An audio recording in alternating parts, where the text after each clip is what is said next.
आणि एक breaking news आहे। शिवसेना आणि राष्ट्रवादी आमदार अपात्रता प्रकरणाची आज सुनावणी होण्याची शक्यता आहे। सुप्रीम कोर्टाने सुनावणीसाठी आजची तारीख निश्चित केलेली आहे। सुप्रीम कोर्टाने ही सुनावणी 18 सप्टेंबरला घेऊ असे संकेत काल दिलेले होते। मात्र कोर्टाच्या आजच्या कामकाजाच्या या यादीमध्ये या दोन्ही प्रकरणांचा समावेश आहे। त्यामुळे शिवसेना आणि राष्ट्रवादी आमदार अपात्रता प्रकरणाची आज सुनावणी होण्याची शक्यता आहे।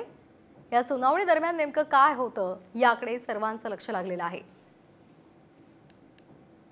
जर एकनाथ शिंदे आणि त्यांचे आमदार सुप्रीम कोर्टाने जर डिस्क्वालिफाय केले तर मग एकनाथ शिंदेंना साहजिकच मुख्यमंत्रीपद सोडावं लागेल, कारण ते आमदार राहणार नाही। पक्ष आणि चिन्हासंबंधीची सुनावणी ही पुढच्या आठवड्यात आहे। आता ते बघावं लागेल की ते बोर्डावर मॅटर येईल का नाही आणि ते पोहोचेल का नाही।